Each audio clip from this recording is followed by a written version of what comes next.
Terima kasih pemirsa, Anda masih bersama kami dalam iNews Prime. Dewan Pengawas KPK menemukan adanya dugaan praktik pungutan liar atau pungli di dalam rumah tahanan KPK yang mencapai 4 miliar rupiah. KPK juga langsung merotasi beberapa pegawai rutan cabang KPK untuk memudahkan pemeriksaan dari penyelidik.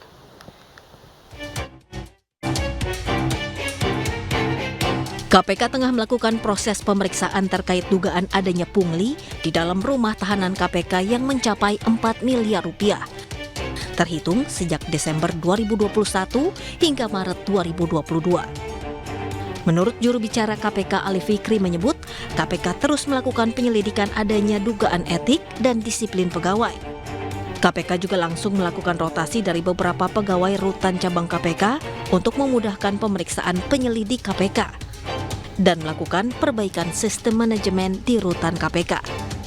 Dipekerjakan ya dari Kumham, ada beberapa ya, lebih dari 4 atau 5 orang, termasuk dari PNSID yang lain, termasuk dari XOS, itu outsourcing yang ada di KPK, karena kan KPK masih banyak juga pegawai yang bersumber dari OS ya.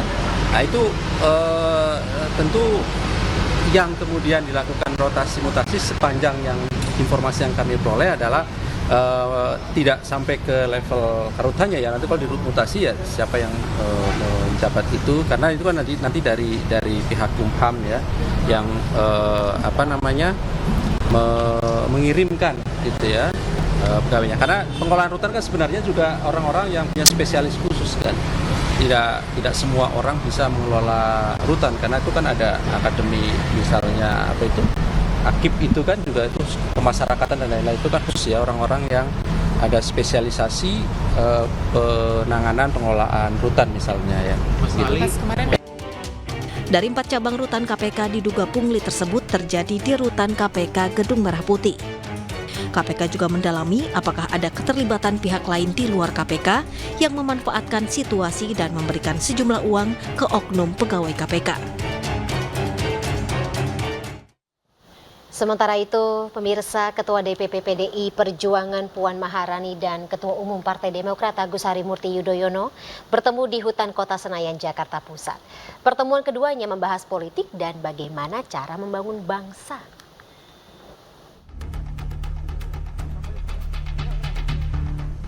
Agus Harimurti Yudhoyono dan Puan Maharani bersama jajaran elit PDI Perjuangan dan Partai Demokrat menggelar pertemuan dalam rangka menjalin komunikasi politik.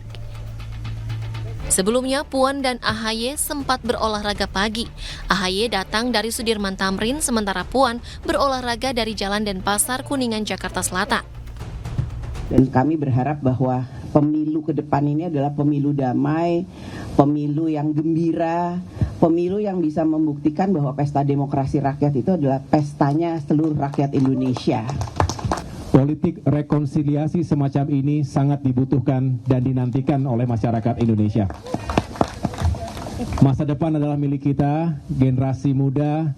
Mbak Puan adalah salah satu tokoh pemimpin, politisi perempuan yang hebat, lengkap rekam jejaknya, baik di parlemen maupun di pemerintahan. Tentunya banyak hal yang bisa beliau sampaikan dan kita diskusikan bersama. Kami pun demikian, saya termasuk yang ingin terus memberikan manfaat dan juga berperan dalam kehidupan bermasyarakat, berbangsa dan bernegara dengan latar belakang yang berbeda, tetapi sekarang dalam dunia politik yang sama. Mudah-mudahan silaturahim tadi tentu tidak hanya membicarakan politik praktis, politik pemilu 2024, tetapi banyak lagi isu kebangsaan, isu negara, dan isu rakyat yang bisa kita rajut bersama. Menurut Sekjen PDI Perjuangan Hasto Kristianto, dialog antara PDI Perjuangan dengan Demokrat dilakukan secara konstruktif karena dialog ini penting untuk membahas kepentingan berbangsa dan bernegara di masa depan.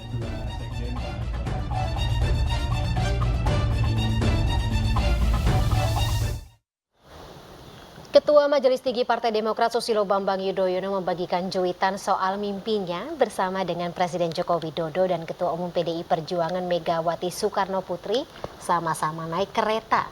Ketua DPP PDIP Puan Maharani menyebut terbuka kemungkinan adanya pertemuan antara Megawati dan SBY.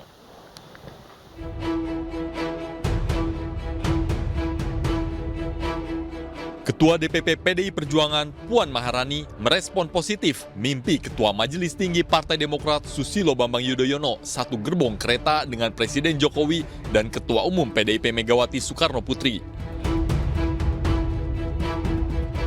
Puan menilai hal itu sebagai pertanda baik sebagai awal mula politik bersama dalam membangun Indonesia. Mungkin itu menjadi suatu pertanda bahwa bagaimana membangun bangsa dan negara itu harus dilakukan bersama-sama, guyup, adem, ayem, tanpa kemudian merasa yang satu tidak diperhatikan atau yang satu diperhatikan. Ya, sebagai senior bangsa yang sudah punya pengalaman sangat teruji, saya tentu saja juga berharap bahwa situasi adem ayem yang dibangun oleh semua pemimpin yang pernah pernah berjasa pada bangsa dan negara itu bisa ditunjukkan kepada rakyat Indonesia. Jadi kita yang muda-muda juga rasanya ayem. Puan juga membuka peluang pertemuan antara Megawati dan SBY. Tidak ada kata tidak, semua itu masih ada harapan. Jadi jangan pernah putus asa.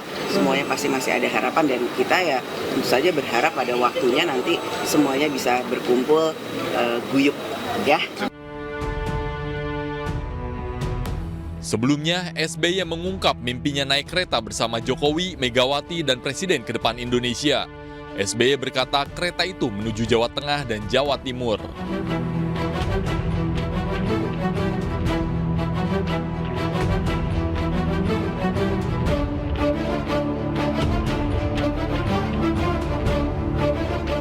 Cerita SBY satu kereta dengan Jokowi dan Megawati diungkap SBY setelah pertemuan Ketua Umum Partai Demokrat Agus Harimurti Yudhoyono dan Ketua DPP PDI Perjuangan Puan Maharani.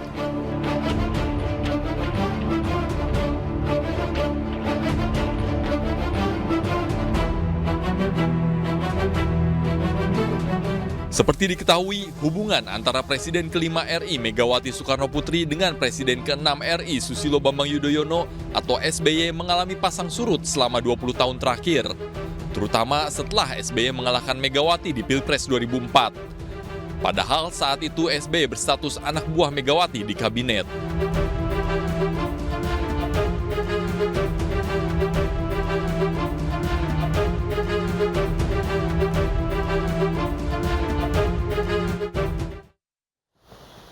Dan seperti apa pendapat dari kader PDIP terkait mimpi sang Ketua Majelis Tinggi Partai Demokrat Susilo Bambang Yudhoyono bahwa SBY bisa satu gerbong kereta dengan Presiden Jokowi dan juga Ketua Umum PDIP Megawati Soekarno Putri.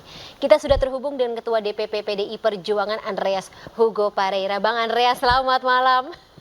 Selamat malam. Iya, dari pagi sampai dengan malam beritanya warawiri seliweran, dan Bang Andreas juga mungkin sudah mempunyai pendapat tersendiri terkait dengan mimpi Pak SBY tersebut, dan mungkin juga sudah ada reaksi dari Ibu Megawati terkait dengan mimpi itu. Ya, sampai sekarang sih saya belum dengar. Saya kebetulan lagi di luar kota juga sih, lagi di daerah di Malang. Iya, tapi kalau dari Mbak Puan sendiri mengatakan tampaknya cukup positif ya, menyambut positif gitu. Ada kemungkinan Pak SBY bertemu dengan Ibu Mega. Dan kalau misalnya bertemu, kira-kira dari kacamata Anda, Bang Andreas, apa saja yang bisa dibicarakan ini? Ya, kalau dari apa yang disampaikan, ya ini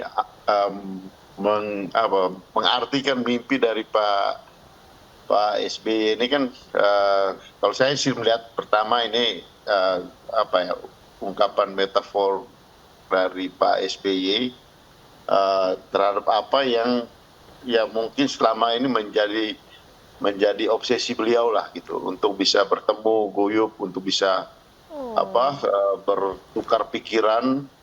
Dan juga memang kalau kita lihat dalam situasi menuju pada Pilpres ini, di dalam satu gerbong dengan ya Ibu Megawati Soekarno Putri, dengan Pak Jokowi, dengan Mas Ganjar, dengan calon presiden, dengan calon presiden ke-8, ya artinya sudah bisa kelihatan gitu. Iya, soalnya di cuitannya menyebut presiden ke-8, berarti ada sinyal-sinyal. Presiden ke-8 yang calon dari PDI Perjuangan, dari Ketua Umum PDI Perjuangan kan Mas Ganjar, jadi sudah bisa kelihatan gitu kan. Berarti ada sinyal-sinyal dong Bang Andreas. Harapannya tuh ke situ dong. Ada sinyal-sinyal dong Bang Andreas gitu, terlepas dari posisi Partai Demokrat saat ini di koalisi perubahan, tidak menutup kemungkinan Demokrat mungkin bisa ada terlibat ajakan kerjasama dari PDIP begitu, bicara lagi-lagi soal koalisi. Saya kira apa yang disampaikan oleh Pak SBY itu adalah bahasa metafor dengan simbol bahwa ya Demokrat, ya ini saya artinya dugaan saya bahwa ya satu gerbong itu kan artinya dalam satu barisan yang sama gitu kan, ya dengan Ibu Megawati Soekarno Putri dan Pak Jokowi dengan calon presiden yang tentu yang diusung oleh Ibu Mega, oleh PDI Perjuangan dan juga oleh Pak Jokowi gitu. Jadi mengartikan itu kurang lebih kalau saya mengartikan seperti itu gitu, dalam arti bahwa ini lanjutan dari apa yang dibicarakan sebelumnya gitu. Misalnya ketika Mbak Puan menyampaikan soal ada nama bakal calon wakil presiden, kemudian dilanjutkan dengan pembicaraan hari Minggu kemarin, dan ya mimpi ini mungkin adalah episode lanjutan dari episode sebelumnya. Dan apakah episode ini juga akan berlanjut ke depannya, kita tunggu ya. Siapa tahu kalau misalnya betul-betul bertemu, ya tentunya awak media akan merapat begitu Bang Andreas, jadi headline dan juga jadi viral berikutnya. Bang Andreas, terima kasih sekali atas informasinya dan juga waktunya dalam News Prime malam hari ini. Salam sehat selalu Bang Andreas, kita ketemu lagi lain kesempatan. Sampai jumpa. Oke, salam sehat. Terima kasih.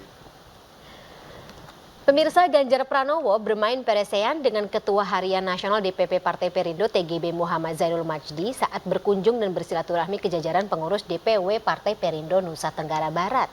Keduanya cukup lihai dalam memainkan peresean yang merupakan seni adu ketangkasan khas suku Sasak Lombok.